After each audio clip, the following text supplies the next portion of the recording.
400 gram spinach. I've taken baby spinach today.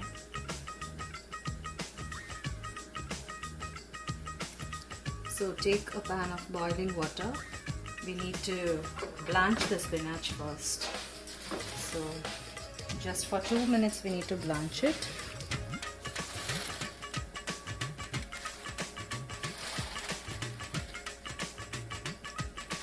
The spinach looks more before blanching, but once we blanch it, the quantity gets lesser.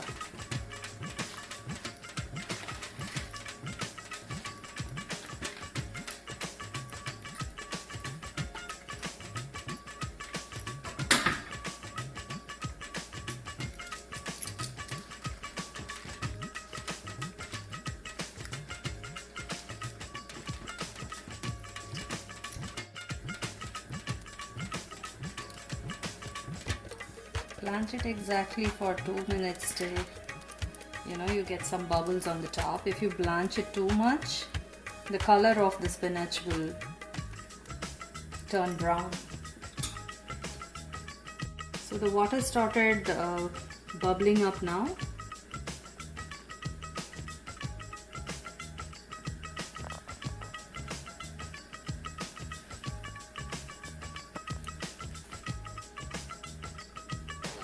And the spinach is still nice green in color.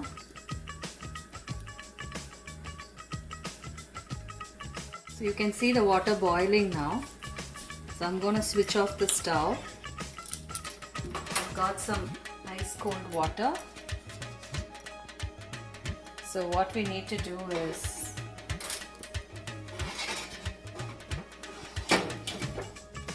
take this blanched spinach and put it immediately in the ice cold water so that the color stays intact. You can see the spinach hasn't decolored. What we have to do now is to blend the spinach into a fine paste.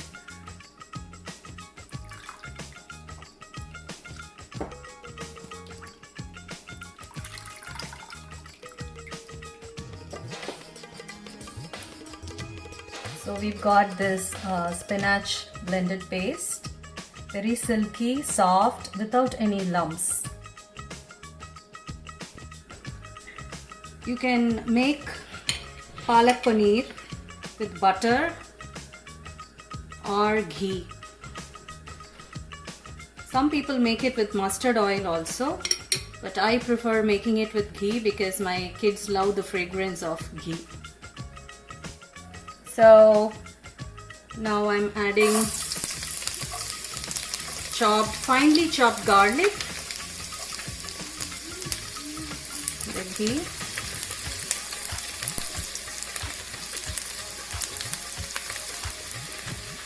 Garlic gives a very good taste to palak paneer. Some people use ginger garlic paste, but I prefer using chopped garlic so that when you bite the palak paneer while having your chapati or roti, the small pieces of garlic comes in your mouth and it gives a tangy taste.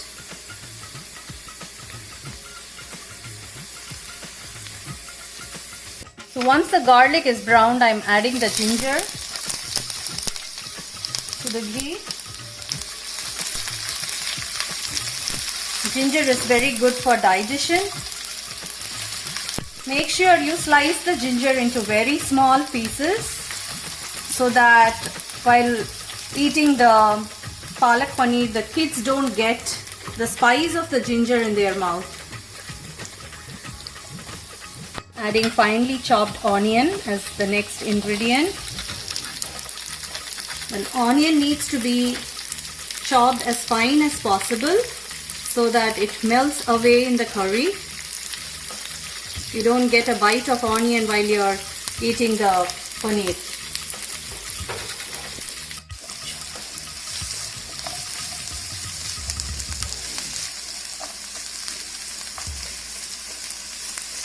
Allow the onion to brown and caramelize. this stage, if you want, you can add a little bit of salt to brown the onion quickly.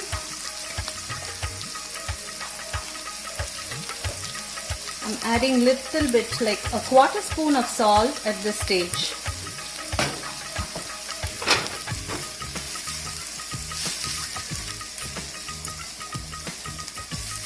Next ingredient I'm going to add is finely chopped tomatoes. Chop the tomatoes as small as possible. Just one tomato that I have added and one onion. And mix this until the tomatoes become mashed up. Has to completely mash. Now you can see the tomatoes have mashed up completely in 2 minutes. This is the time we add the blended spinach.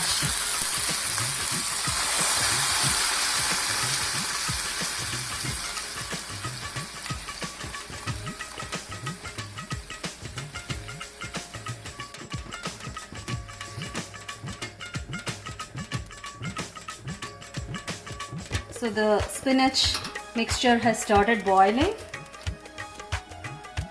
At this point I am adding red chili powder half spoon,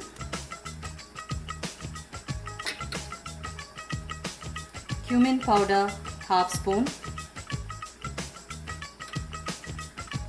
garam masala powder half spoon, and mix it up. Many people will use green chili to get the authentic taste, but since my kids don't like green chilies, biting green chilies in between may make them hours of this wonderful dish. So I'm not using green chilies. If you are a lover of spices, then you can use finely chopped green chilies to this mixture. When we are frying the onions, you can give green chilies along with that and fry it. Add salt as per your taste. Spinach usually has salt in itself, and you would have noticed that we have already added quarter spoon of salt earlier. So you taste the mixture and adjust the salt accordingly. I'm squeezing in quarter lemon, not just to get a sour taste, but lemon also helps the gravy not to discolor. The beautiful, gorgeous green color of spinach stays intact when we pour a few drops of lemon juice into this. Half spoon of brown sugar in this. Whenever you are adding a sourness to any gravy, when you add a little bit of sweet to it, it enhances the flavor and the taste. Since kids are going to eat, this also gives a mild, sweet, tangy flavor, and they would like eating this. I'm going to add the paneer. This is 400 grams of paneer. I've just chopped it in this size. I have not fried. What happens is paneer is nothing but protein and calcium and fat. So when you fry any protein and then cook it again in a curry, it becomes like rubber. So many people do this mistake when they cook paneer, they overcook it. They fry it once and then they add it to a base curry so that the paneer overcooks and becomes rubbery. So when you are adding paneer to a curry, it's always advisable not to fry it before adding it to the curry. So when you boil the paneer like this for 5 minutes, it becomes very soft and juicy. Kasuri methi, it gives a buttery taste to paneer. Usually when you add kasuri methi to either this curry or paneer butter masala or any other preparation, what you have to do is take the kasuri methi on your palm, crush it with the other palm, and just spread it over the curry. This is dried fenugreek leaves. enhances the flavor to all these Indian curries that we make. Gives you a very nice buttery flavor to it.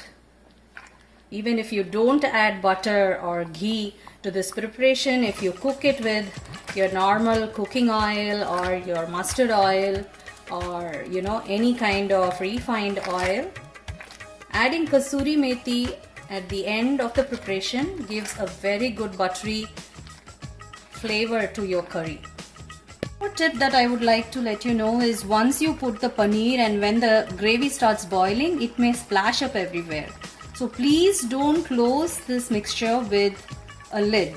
If you close this mixture with a lid, the entire curry will decolor and become brown in color. So lower the fire in your stove to the least possible and then allow the curry to boil so that it doesn't splashes outside. Now it has been 5 minutes since I put my paneer. You can see like how soft it is. It's very hot. See how soft it is. Just by pressing it little bit, it just splits up. It doesn't become rubbery at all. Final ingredient which makes this dish more yummy and more nutritious is cream. I'm just adding half a cup of cream.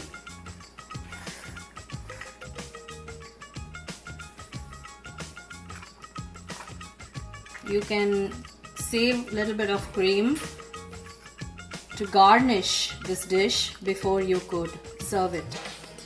So add half a cup of cream here and save a little bit for later.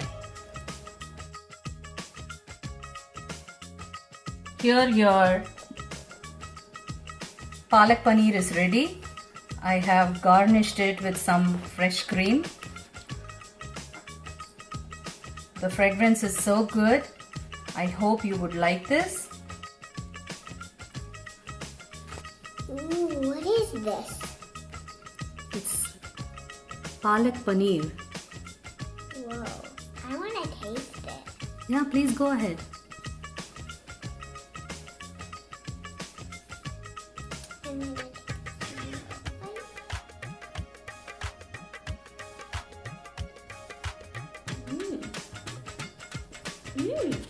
So good. Like it? I love it. Thank you. I'm sure kids will love this preparation. Usually parents find it difficult to feed spinach to kids, but my kids love to eat this. I'm sure that your kids would also love to eat spinach made in this recipe. Please subscribe to our channel, SJ's Hungry Belly. If you want to get more recipes, please click on the bell button next to the subscribe button. Thank you.